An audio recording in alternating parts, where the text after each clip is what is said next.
Hey everyone, welcome to today's edition of One Single Story, where each weekday we offer a brief lesson from a section of today's reading from the One Year Bible. My name is Stephen Mizell, and Rivenbark and I are joined today by Sheryl Daughety. We're in the book of Mark today, chapter 6, and we're going to talk about compassion. We're going to talk about rest and how ministry is a tension with rest at times. We're going to talk about scarcity and how we can overcome that. So I hope you grab your Bible, the pen and paper, and let's have a conversation around the Word of God today.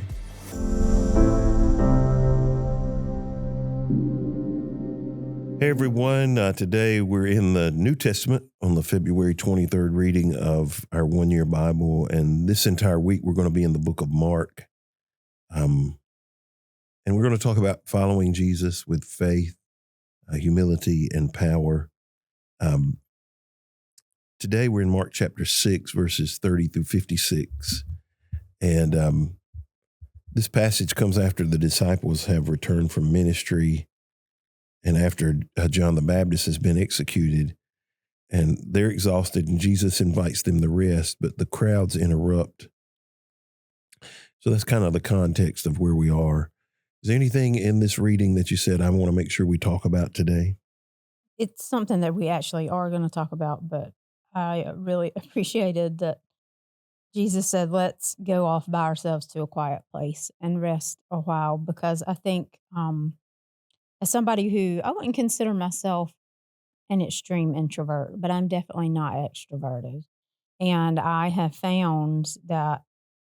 learned over the years that I require that in order to do the things he's called me to do.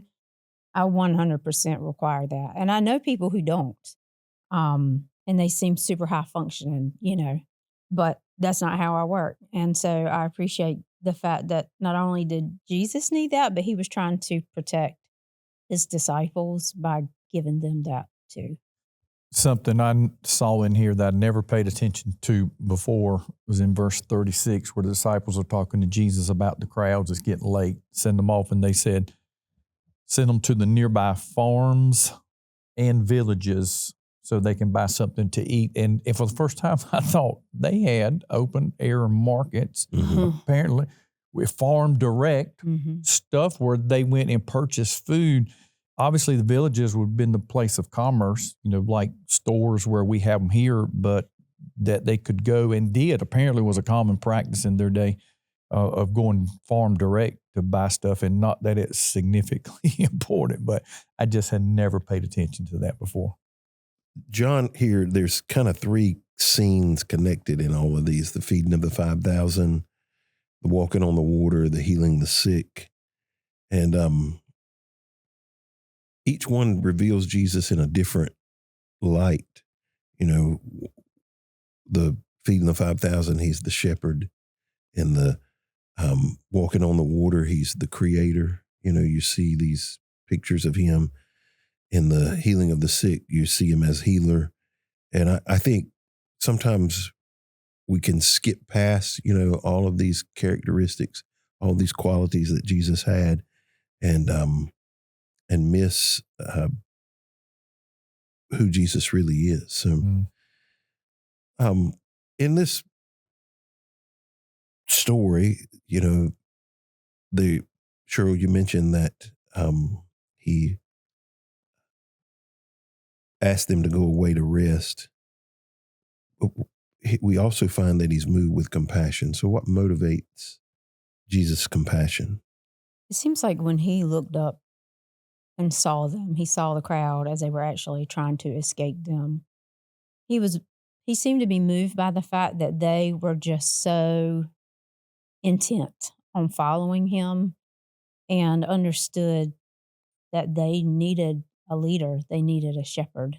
They were lost without a shepherd, was the way that he explained that situation. And so even though he was trying to get away from them, he loved and understood his mission so deeply, and he understood what they needed so deeply that he still felt moved with compassion for the people he was actually trying to escape at the moment. But I think he chose to see it from eternal point of view rather than an immediate point of view.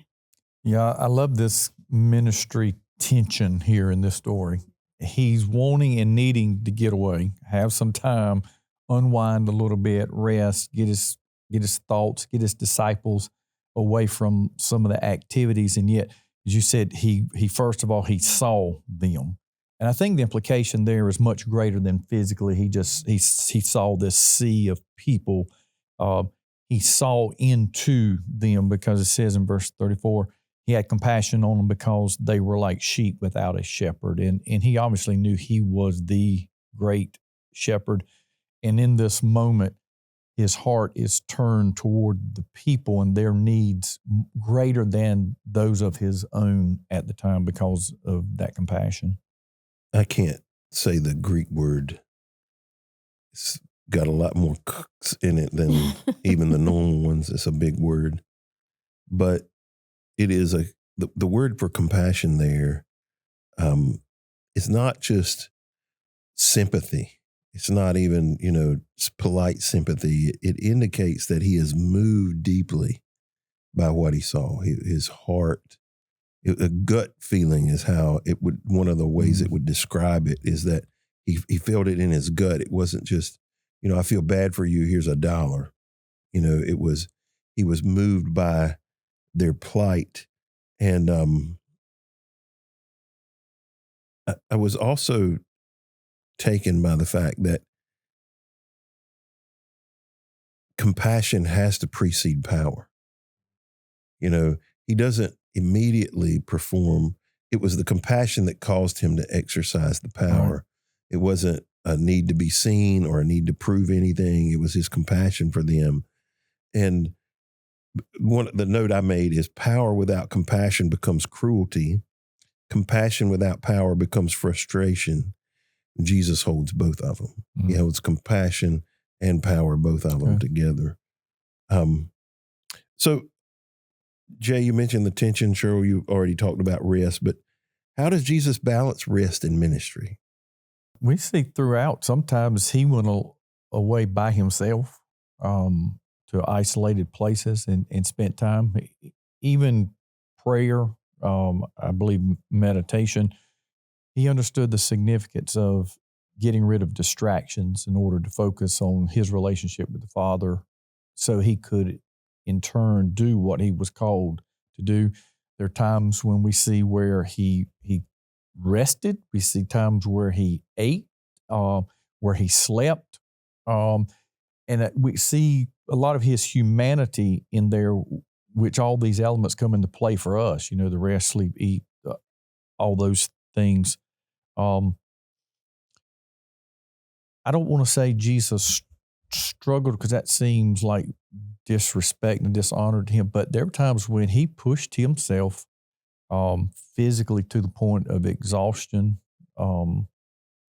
even going without food for long periods of time, sometimes in the context of fasting, sometimes in the context of ministry, where he pushed those boundaries and limits, and yet there would come these times when he would circle back to it, and not only circle back to it, he talked about it. He would say to us, whether it be his inner circle or to a larger group, I'm going away. I got to get away. I'm going to spend some time alone. And so he always modeled this balance there, because one will pull at you all the time if you allow it, to the point it becomes a detriment. Either of them. That's absolutely. Yeah. Mm-hmm. Or you could be on the other side of there when you're like, nah, I'm going to watch the whole series of games. But, you can take it to extremes. You're right, both ways. But he worked this balance in between the two. When thinking about this question, I think that something new kind of stuck out to me, which was something you kind of referred to in the beginning when you were talking about it, and that's that he did always make the point to do this, to go either alone or to take his disciples with him, but he recognized when he needed quiet and rest. And, not to over spiritualize it, because I'm sure he did things for enjoyment too, but what I thought was think it's interesting is that we never see that he goes to spend time alone to find a distraction. Like, I'm I'm not going to go binge on Netflix, for 2 hours, as opposed to actually doing what I need to do to feel refreshed. And so it seemed for him, he understood when he needed food, when he needed rest, when he needed just to be with close friends, and when he needed time with God. And I think that he set that example for his disciples and anybody who was watching, and obviously us who are reading it, that that time needs to be spent getting refreshed in the way that we need to be refreshed, and for us to be able to recognize that in ourselves. And that ultimately, I think the goal here is, like, you can do the job that God's called you to do, but you can't do it without being close to Him. Or no matter what you try to fill yourself with when you're resting, it's not going to work. It won't be enough without being very closely bound with God. In the last 18 months, I guess, probably I have not read anything close to as much as I've read books about rest and Sabbath and what that looks like. And the interesting, Jay, you mentioned earlier, the tension of the story is he schedules the rest, but he gets interrupted. Mm. And he doesn't say no. Mm-hmm. And that's one of the things I've been trying to figure out is how do you manage that rhythm,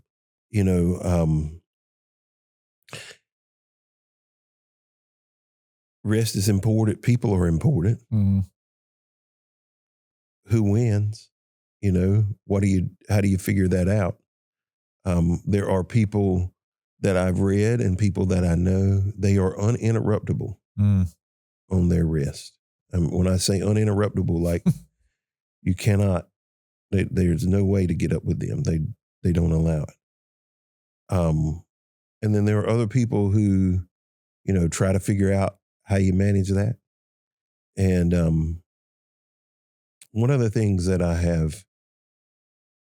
that is a common theme that I have seen, and Sheryl, you kind of touched on it, is you have to know what it is that rest looks like for you. It's not the same for everybody. I would agree. What refreshes you, what rejuvenates you, like you're a hunter. You would probably tell me there's nothing closer to God than going to sit in a blind or a deer stand early in the morning and nobody around and all the quiet. Right. That would be close to hell for me. Right? See Todd shaking his head. Yes. You and Kevin can rest together. But it's not just having a conversation. It's not the same for everybody. Correct. Everybody resets, rejuvenates different, and I think the tension in ministry, probably the tension in family, and that's one of the things that I have found as I've tried to put some things in practice, is it really becomes about rhythms, and it can't be all people and no rest. You'll kill yourself because people figure out really quick they can just dump everything. But you are always available. Right. Yep. You can't be all rest and no people, that becomes idleness, which the Bible talks a lot about. It's dangerous. Mm-hmm. And finding that tension, I think healthy people do both. They figure out how to manage it, and there are going to be some times when,